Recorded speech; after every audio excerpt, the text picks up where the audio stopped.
This video is sponsored by Skillshare. So, this is Sonnet 130 by William Shakespeare. We know it's a Shakespearean sonnet because it has 14 lines, an A, B, C, D, E, F, G, G rhyme scheme, and uses iambic pentameter in each line. That is, 5 sets of unstressed and stressed syllables. It reads, "My mistress's eyes are nothing like the sun. Coral is far more red than her lips red. If snow be white, why then her breasts are dun. If hairs be wires, black wires grow on her head. I have seen roses damasked red and white, but no such roses see I in her cheeks. And in some perfumes is there more delight than in the breath that from my mistress reeks. I love to hear her speak, yet well I know that music hath a far more pleasing sound. I grant I never saw a goddess go. My mistress, when she walks, treads on the ground. And yet, by heaven, I think my love is rare, as any she, belied with false compare." I know Shakespeare's language can sort of be a lot to keep up with, but you may have noticed this sonnet is rather different from the typical love sonnet. The subject of the sonnet is described either literally or disparagingly. This woman sounds average at best and repulsive at worst. See, Shakespeare was pulling a fast one with this sonnet. The joke, however, is not on this plain woman who may or may not exist. The joke is on Shakespeare's contemporaries, other sonnet writers who exaggerate the beauty of their subjects. Reread the last 2 lines of the poem. "And yet, by heaven, I think my love is rare, as any she, belied with false compare." Despite the lack of beauty in the subject, the speaker loves them just the same as the sonnet writers who use false compares or exaggerated metaphors to describe their beloveds. Isn't it interesting how the last 2 lines of the sonnet completely changed the meaning of the work? Rather than being an attack on this woman, it's a jab at other writers. Let's take a look at another sonnet, this time a Petrarchan sonnet. The Petrarchan sonnet uses an ABBA rhyme scheme in its first 8 lines, then a CD or CDE scheme in the last 6, dividing the work into an octave and a sestet. This example, The New Colossus by Emma Lazarus, reads, "Not like the brazen giant of Greek fame, with conquering limbs astride from land to land, here at our sea-washed sunset gates shall stand a mighty woman with a torch whose flame is the imprisoned lightning, and her name, Mother of Exiles, from her beacon hand glows worldwide welcome, her mild eyes command the air-bridged harbor that twin cities frame. Keep, ancient lands, your storied pomp," cries she, with silent lips. "Give me your tired, your poor, your huddled masses yearning to breathe free, the wretched refuse of your teeming shore. Send these, the homeless tempest-tossed, to me. I lift my lamp beside the golden door." So if it wasn't clear, this poem is about the Statue of Liberty. Lazarus's sonnet doesn't have the same rug pull that Shakespeare's does, but there is still a noticeable turn in the work. After the octave, the statue begins speaking for herself, and that shift is evident, even if it's just on a subconscious level. Let's take a look at one more sonnet. This one's not quite Shakespearean in its rhyme scheme, but it's not quite Petrarchan either. This is Ozymandias by Percy Bysshe Shelley.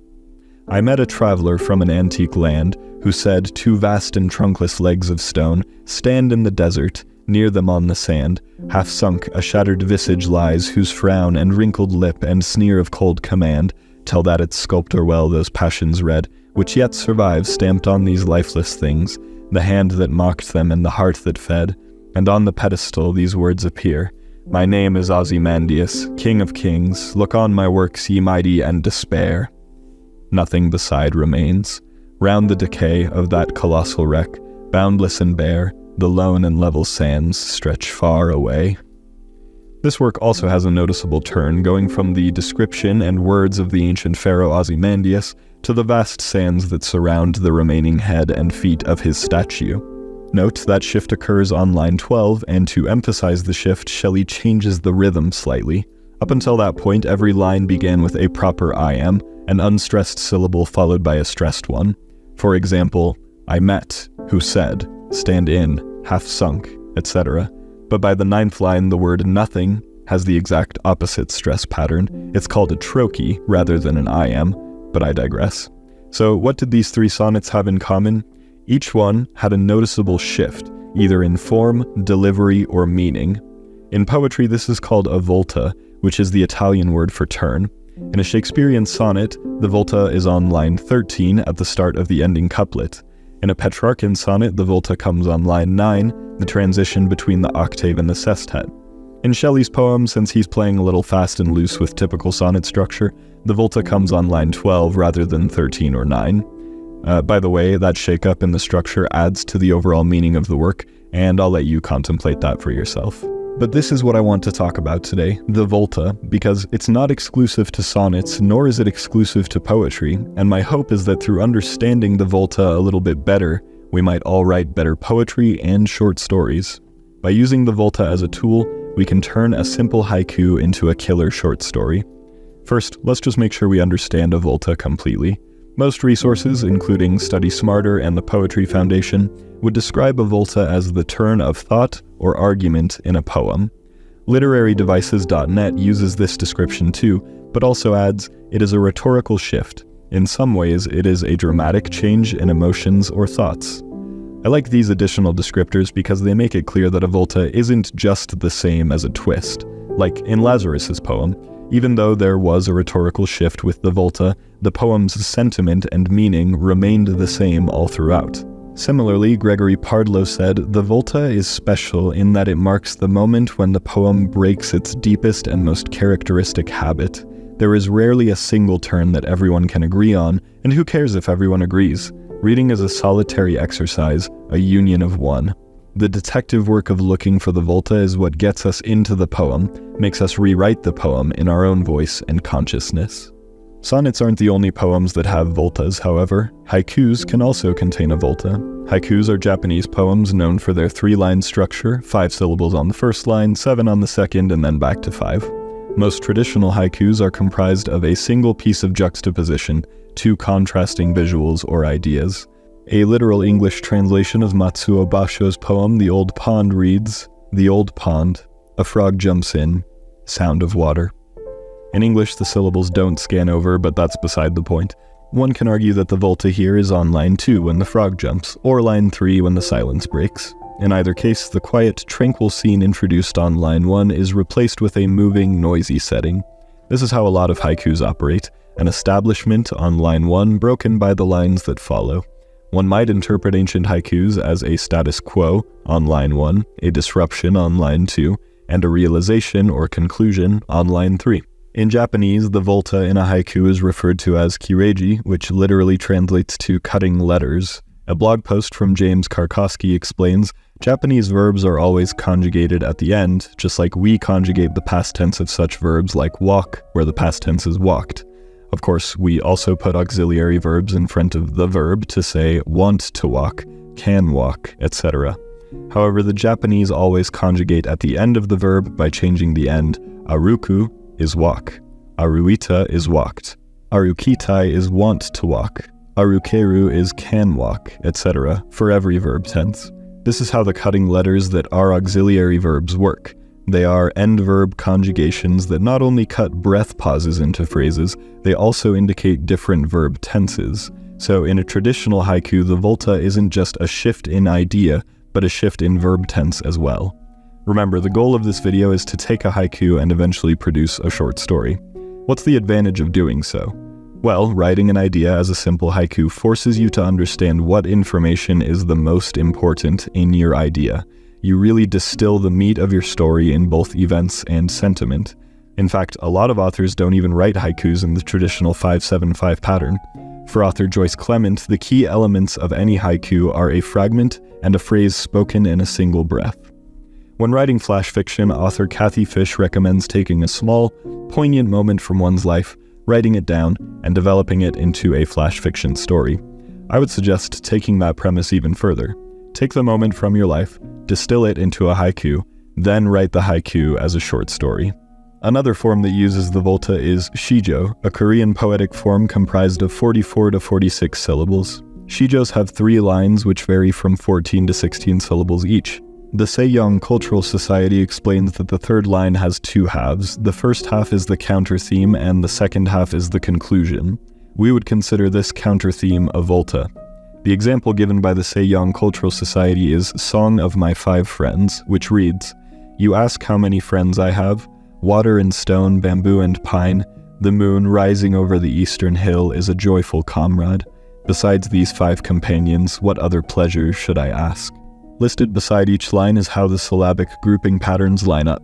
As you can see, sijo is a rather technical form, perhaps even more so than haiku, but one thing to keep in mind is this quote from Korean literature professor Mark Peterson. The structure is important, but I always allow for poetic license, meaning that sometimes the message is more important than the structure. Taking a haiku and turning it into a sijo allows us to emphasize the points of imagery, word choice, and emotion that we think would be essential in turning a small moment into a longer piece of fiction. And that moves us into flash fiction, which is a short story, usually crafted in 1500 words or less. Later in this video, I'm going to show you a flash fiction story that I wrote, but first I want to touch on a resource that helped immensely in both writing my story and writing this video. Allow me to explain in haikus. A published author taught me how to write fiction in the shortest terms. Class, fast flash fiction, writing tiny beautiful stories, Kathy Fish. An emphasis on sense, compelling openings, overcoming fear. In a Skillshare class, my writing went from simple to pure explosive. A community, the largest online space for learning creatives. Thousands of classes led by the professionals of their industries. Film, illustration, design, painting, crafting, plus music and beyond. This new year, invest in yourself and your goals through a learning journey. Use Skillshare to take creative projects, passions to the next level. Use their learning paths, hand-picked classes in order that build on the last. Reinforced learning ranging depending on your experience level. Tools and software like Procreate and Blender to enhance yourself. Productivity, creative freelance, design, marketing, and more. The first 500 to use my link will get 1 month of free Skillshare. Alright, that's enough haikus. As I said, I took the learning path on writing powerful short fiction, and I found it to be so helpful, even with all the writing I've done in classes I've already taken. Kathy Fish and Yi Yun Lee's classes on short stories were excellent, and Alison Malley's class on Insta Poetry honestly had me considering the medium in a way I'd never thought about before.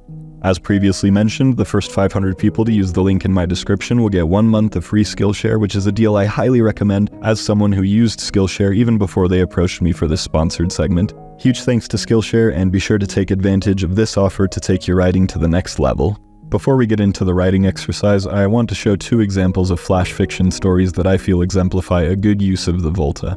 However, I will not point out the volta for you. I'd like to hear where you think it is, keeping in mind that there's no one right answer. These stories came recommended by Kathy Fish via her Skillshare class. This story is called 39 Years of Carrie Wallace by Jeff Landon. At recess in Roanoke, Virginia, we play freeze tag. Only the rule is you don't tag the person, you kiss the person, and once you're kissed, you're frozen forever until somebody tags you. I'm a fast runner, but I always let Carrie Wallace catch me. She has bangs and white plastic boots. She kisses me and goes, "You're frozen," and I go, "So what?" Carrie's basement, and we're 15 years old. Her parents have gone to Aruba for a rebirthing workshop, and her big sister is upstairs shaping her eyebrows. We are high on green pot and the jug of Mogan David wine I lifted from Garland's drugstore. It's summer and I can taste the heat in Carrie's skin. Huddled together we smell like fruity wine, spearmint gum, lark cigarettes, pot, and herbal essence shampoo. It's not as awful as it sounds. Make it last, Carrie whispers in the dark, but I don't. Downtown Boston, in my dorm room, and we're listening to a Poco record. Carrie's down for the weekend. She goes to school in Vermont. Tonight she's wearing a yellow t-shirt and my flannel pajama pants. A pot of coffee is brewing on my hot plate, but right now we're eating cookies and drinking beer. We pretend that we'll be grown up and stop drinking beer any minute now, but it won't happen that way.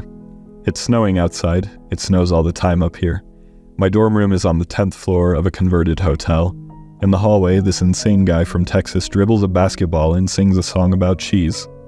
In my room, Carrie and I sit on the edge of my bed and look out the window. She loops her arm around my shoulder.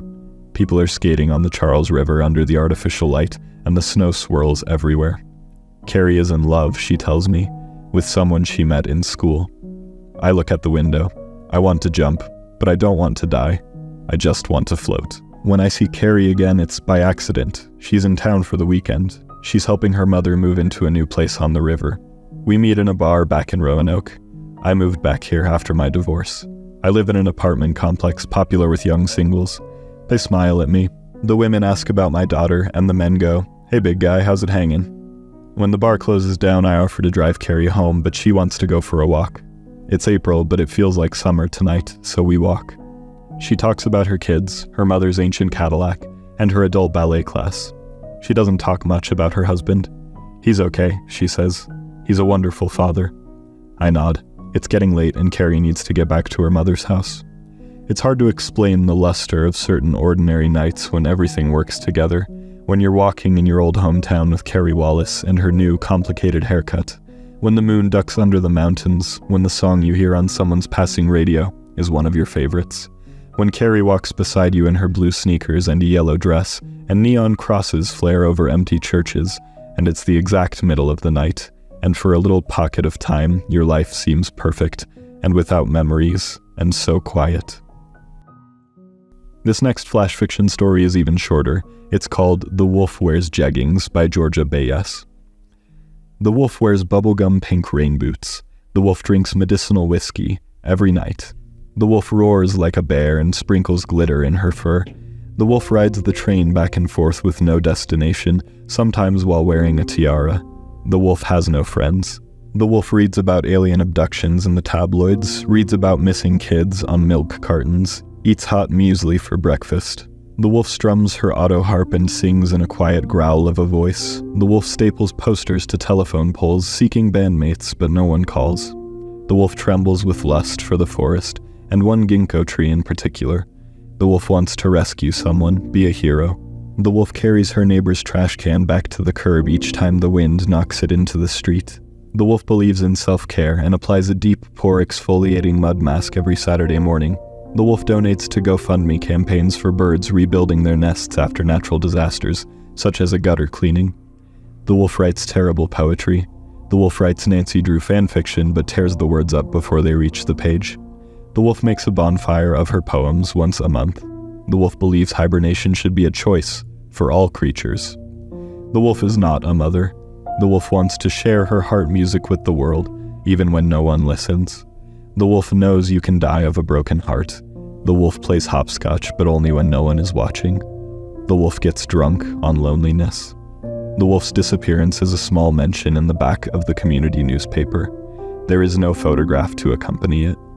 Once again, I ask you to discuss where you think the volta is in these short stories. But with that, let's get into the exercise. I'll show you a haiku, sijo, and flash fiction story that I wrote.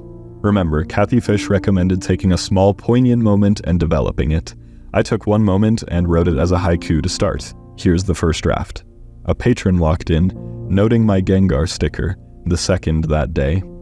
See, I work a service job during the day and I usually keep my phone out on the desk beside me. I have a Gengar sticker on the back. One day, I had two patrons notice the sticker and call the Pokemon by its name, which is highly atypical.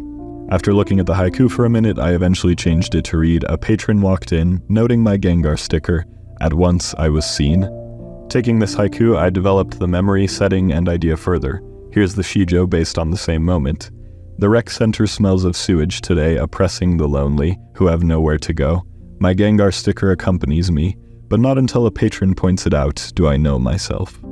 Here are the syllabic groupings as I felt them when writing. It's not expertly crafted by any means, but it absolutely helped me understand what I wanted my short story to look like. One thing I noticed in a lot of the flash fiction I read was the choice to use present tense narration rather than past tense. Perhaps since these stories were fresh in my mind, I unconsciously wrote in present tense as well. Here's the story. Once again, tell me where you think the volta is. With Gengar at my right, the smell of sewage becomes harder and harder to squint away. A vile affront to the nose leaks its way from the women's locker room and into the racquetball hallway. I rest my hand atop my phone for a moment, my index finger playing with the peeling protective plastic of the Gengar sticker that decorates my dirtied white phone case. Turning my head, the glass doors reveal the blue skies where, on my way to work, rain clouds were overtaking the after-school traffic. The rain melted a good chunk of the snow so that it might perhaps be March, just as the calendar claims. A patron comes in with coconut wafting off them. They explain to me that they were just at a tanning salon, but this explanation leaves me without clarification. It doesn't matter, because for a moment I'm not near the locker room or the tanning salon. Instead, I'm in the drive-thru of the soda parlor where she would always buy me whichever concoction contained coconut. The scented chemicals in the air neutralize each other for now. Of course, then the patron walks away and I'm back amid the sewer scent. I walk to the front to get the aerosol from the employee bathroom, then back to the desk to spray the aerosol, then back to the front to put the aerosol back, then back to the desk to suffer. I'm not even supposed to be working in this hallway. Hours earlier, I traded my coworker the 4:30 to 8:30 in the main office for the 3 to 9 at the East Desk, a request which she did not explain. I recenter my empathy and remind myself that she has her reasons. I don't know her life, and she doesn't know mine. Looking down at Gengar, I remember when David traded me one to my copy of Pokemon Ruby at just 10 years old. Then there was catching the shiny variant at the old chateau in Pokemon Platinum, a 1 in 8,192 chance. And, of course, the package of stickers she got me, 151 for a handful of coins. I remember searching specifically for Gengar, saving him for the arrival of my new phone case. Nobody recognizes Gengar anymore, not since her. My stupor of remembrance is interrupted by a patron who wants to use the ice balcony and the sauna. I stand up and prepare the register. $7, I tell him. "Hey, Gengar," he says.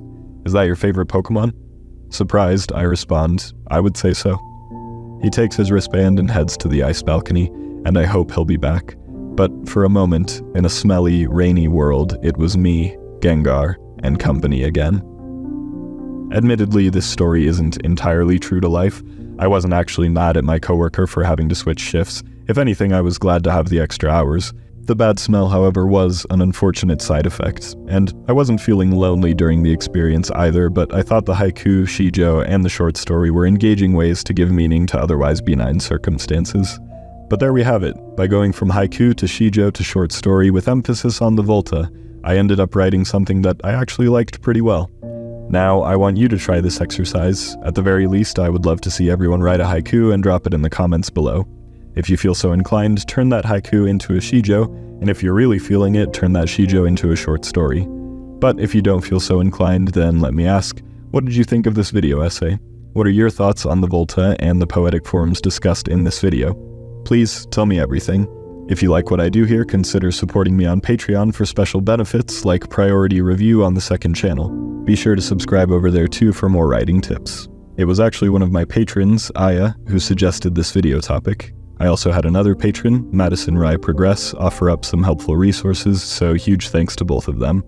Also, consider following me on Instagram and Twitter to keep up with what I'm reading and watching. And ultimately, keep in mind, this is a rough draft.